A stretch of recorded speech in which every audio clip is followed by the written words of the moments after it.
two assistant coaches of the Zimbabwe Sables, the under-20s. Firstly, we have Mr. Marvin Chirumi. Thank you for joining us on TechMag TV. Thank you very much. Yes, yes. We also have Constantine Bina, who is one of the assistant coaches, joining us. Thank you. Yes, and we also have Muzuva Gutu, who is one of the forwards for the under-20s rugby juniors. Recently, they won the African Championship in Kenya. The fourth time that Zimbabwe has managed such a feat. They are going to discuss with us how they achieved this as a team. I'm going to start with you, assistant coach Constantine Bina. How did you do this? Well, to sum it all up, it was very difficult. It's been a long journey. I think we started Brits in 2020 during COVID. Restrictions on trainings and things pulled us back a little bit, but we managed to get in a game or two against Zambia in the previous year, which helped us with Brits coming forward. We lost a couple of players due to the age issue. There's always a cut-off date. It's been a long journey, like I said. It's a great effort from both the tech team and a great commitment shown from the players to actually be attending the training camps. It's been difficult because you can't really train Monday to Friday. Some kids were at school, some were working, so everyone had to sacrifice their weekends, Saturdays and Sundays, to train either early in the morning or late afternoon on Saturday. Mr. Marvin Chirumi, you are also head coaches Shaun De Souza's assistant coach, together with Mr. Constantine. What has been your role, your key role, in ensuring that the boys manage to bring to us this silver? Okay, individually, I think perhaps I actually need to take it a bit further back, because the journey started maybe, I'd say, at the under-17 academy, where we worked together as a technical team. It's at that point that we then decided and said, we can see a future for these boys, and we actually believe that we would be able to do this. So starting from then, we came up with a plan, the roadmap to say, this is how we want to achieve this, and how best would we go about it. That obviously meant that we would change our roles, because at Premier League I was the head coach, and Shaun De Souza was the manager. Costa was my assistant. Then we moved to under 20. Obviously, those roles have changed. So the roles that we play are very dynamic. They're very fluid. So we'll be acting like a head coach for one moment, and then the next moment you can act as an assistant coach, play whatever role that is needed at the time. And we think we've got the formula right thus far. We're hoping we'll be able to carry it on, and hopefully see these kids turn into the next senior sables who can come back and make the country proud, because I think this country we've got an abundance of talent. It's just the nurturing and ensuring that we keep the talent within our borders. That's always been a challenge, but I think this time round, I think we've got the right sort of like formula going forward. So hopefully we can keep it together and we can keep it going, and we'll be able to work out a system that will take this country to the next level. Muzuva Gutu, you played a critical role during the African Championship. I want you to tell us about your role, what you played, and how, as a team, you were able to fuse with the other players. I think, so my role is like to make sure that getting the tackles, being in the goal position, be able to, so I'm on the side, so I need to make sure that if the 8-man breaks, I need to be there.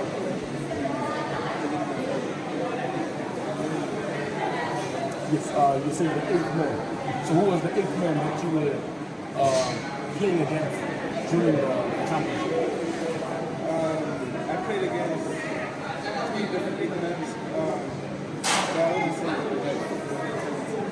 Okay.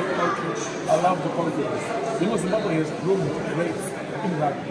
We boast of Tendai Tawana, this he moved South Africa, he played for the Springboks, he won the World Cup with South Africa. We also have another Zimbabwean guy from Borrowdale, Mr. Popper. He played and he was the captain for the Wallabies, the Australian. Do you think you and your guys will be able to pave a new chapter? Something where we would say the Sables can also win the World Cup. Not just the World Cup that you guys are going for as the under-20s. Now you've qualified for that. Your take on that? I think we can do it. Coaches have worked so hard to really beat us. So I think why waste the time? I think we could go out there. Today in China is a big India.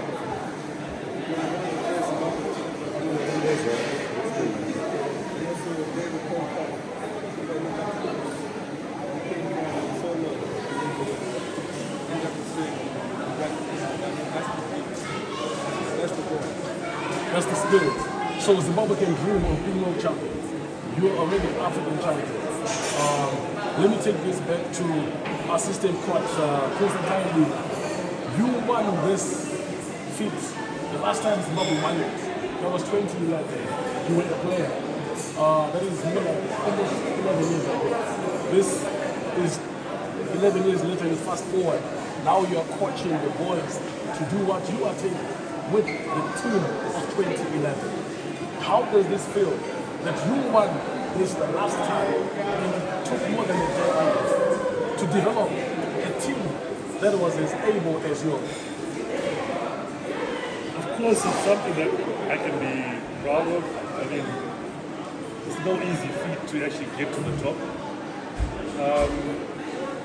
What I take from it, there when I was a player, it was actually 2012 in Tunisia, and it was a different age group of players, but it was the same kind of process like what Coach Marvin said. That Sables team that we had in 2012 when we went to win the Africa Cup in Tunisia had been together for about 4, 5, 6 years. So it was a proper build-up. We got a promotion from Group 1B, Group 1A, and then we played the Africa Cup in about 5, 6 years from there. So it's been a process.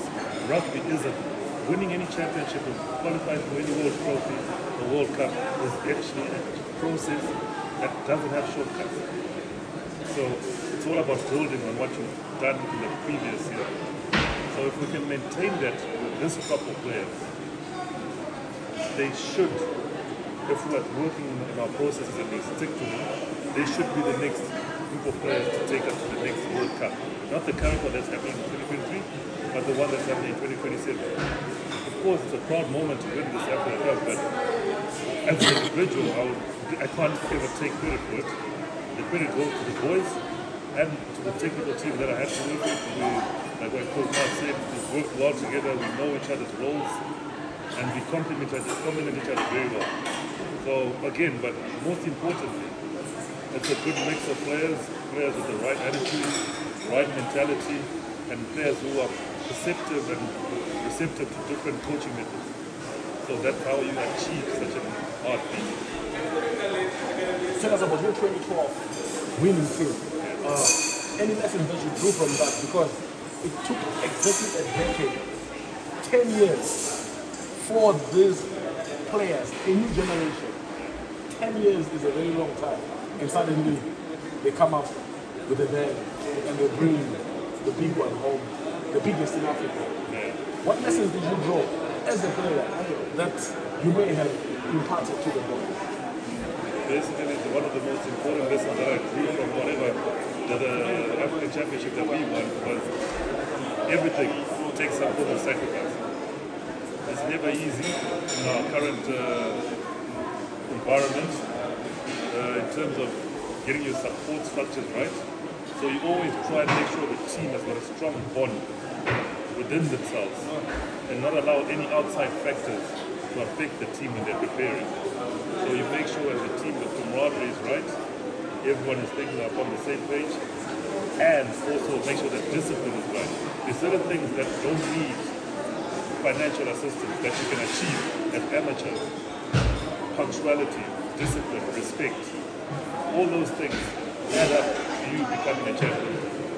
So that's what I took from my experience with the guys that I won the African Championship with and tried to impart it on these guys. And it worked out very well.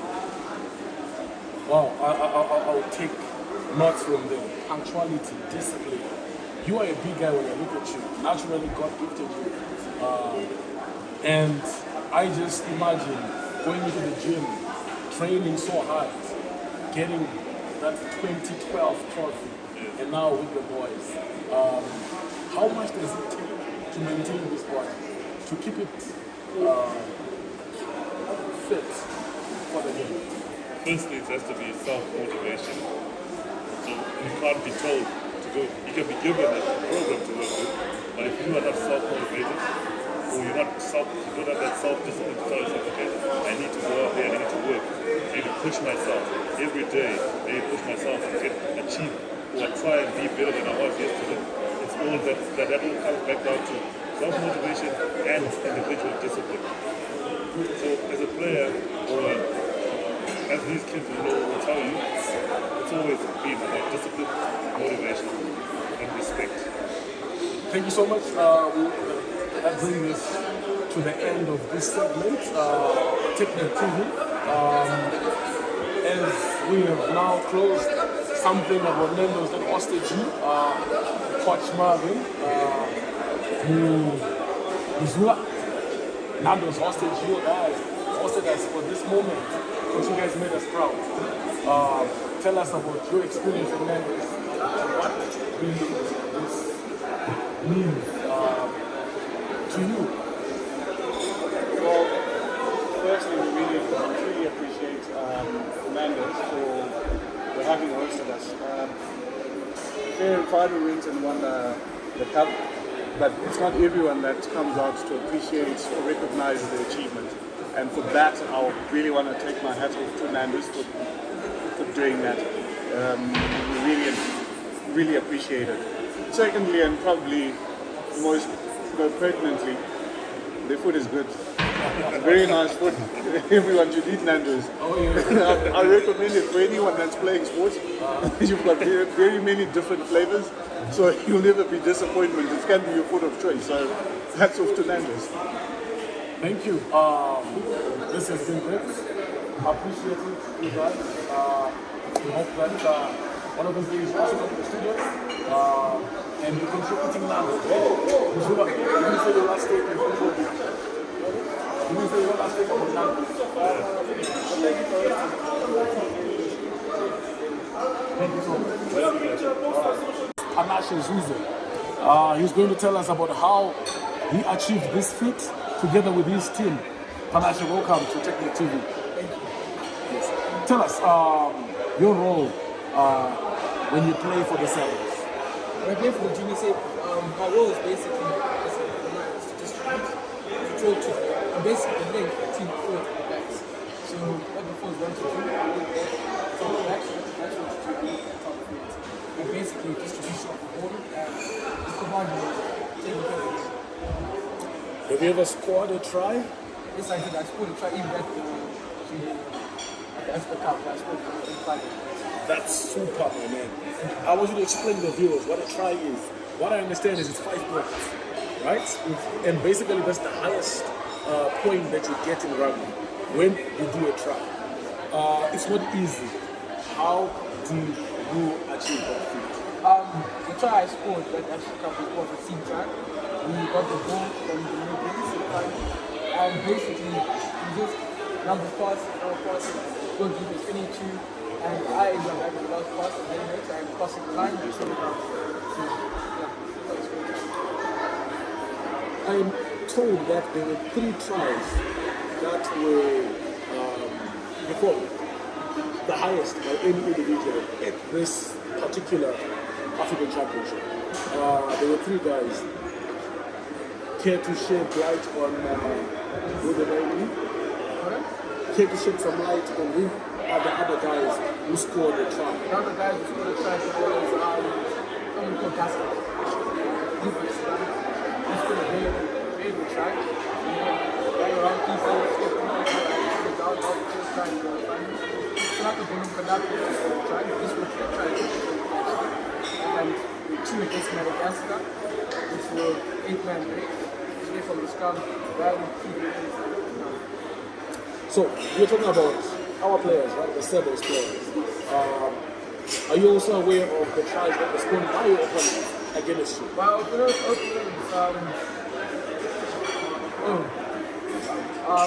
he just put 1 try, and I think that's really kind of consideration. So maybe let's go back again to the game. How many games were you involved in during this championship? The whole team played 3 games. So the first one was Tunisia, the second one was Madagascar, and finally we played against. You saw how many did you play? I played 2. I played the first one and the last one. Just the last one. You were a winner in both matches. How does that feel? It was good. I believe like not many people gave us a chance. We went there as underdogs. We were ranked 6th. And even if a lot of people wrong, we believe that we could actually win it. And yeah, I think it was good. You said you were ranked 6th.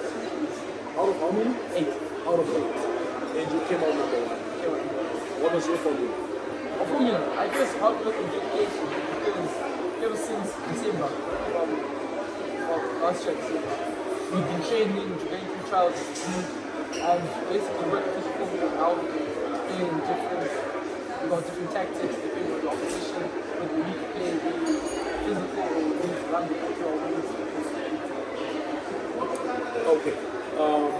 Prior to you going to the African Championship, that was a played rugby. Any club rugby before you joined the national team? I played for all the Hordes and then we played at the HPC high school center, and we actually before we played for the Zimbabwe. So before you joined the older Hordes, I want to believe that you were at school. Such a player who scored a try in the final, that never happens. Whoever scores a try in the final and it is one of the winners, then definitely you have a history. So your rugby didn't begin at the African Championship. Neither did it begin at the older Hordes. It began somewhere. I know that it was in high school, it was in primary. Take me there. I started playing rugby, I think I was 6 years old. My dad used to take me to my academy, and that's when I played. And like all that, I went to Borrowdale. That's where I played on rugby. Then I went to Georgia College. And I went there until 44, and then from 44, from verse 6 to up 6, I'm a So throughout those years, I did like gone through a lot of coaching, different styles, evolving.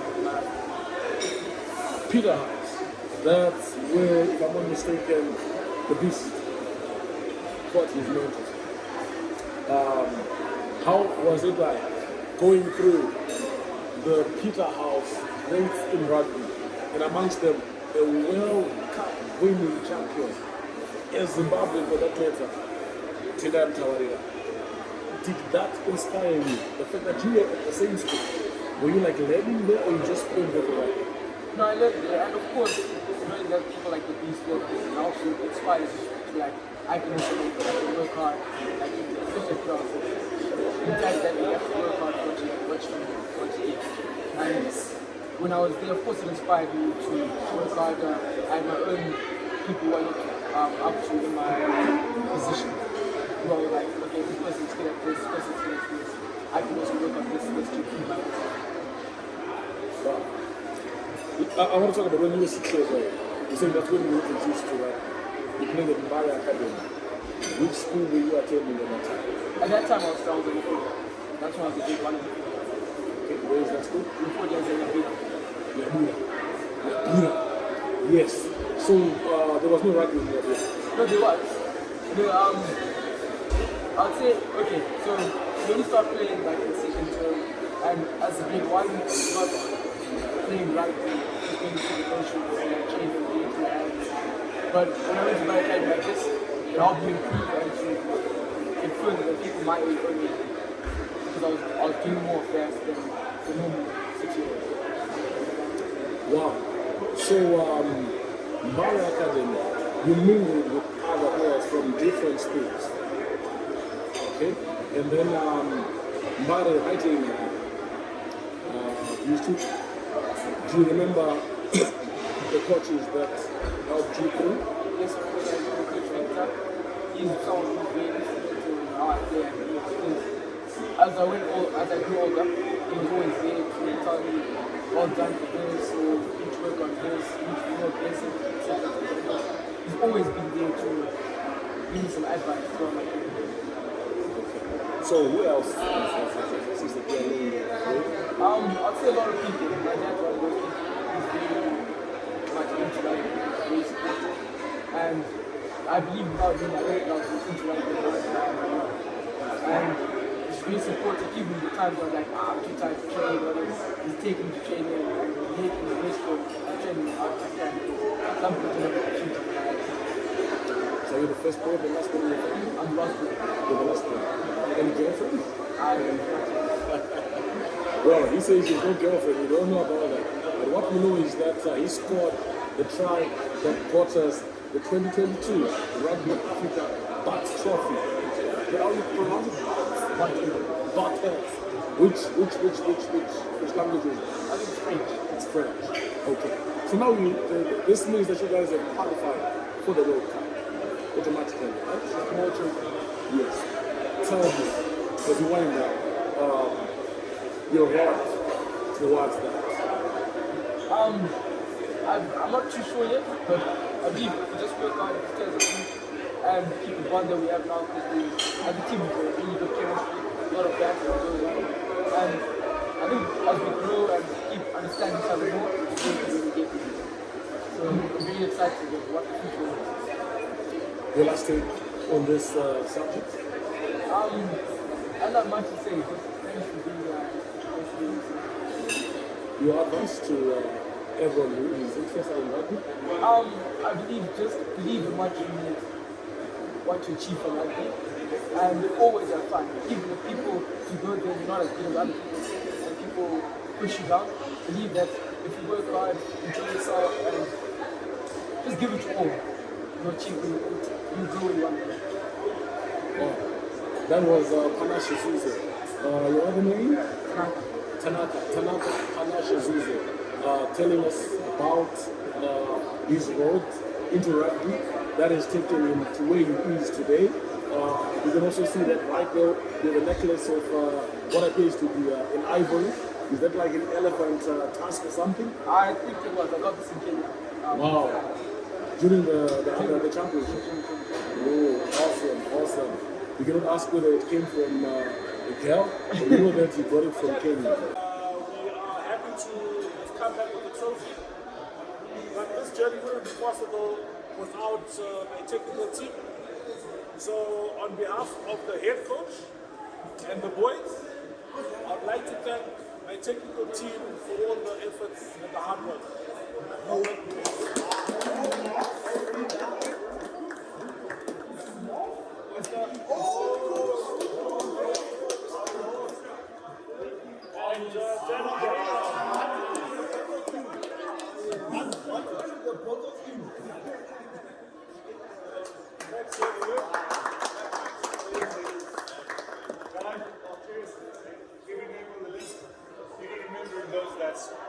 Didn't quite make it on the list as well. But to each and every one of you, you hold a special spot in my heart. I'll cherish this for the rest of my life. Thanks.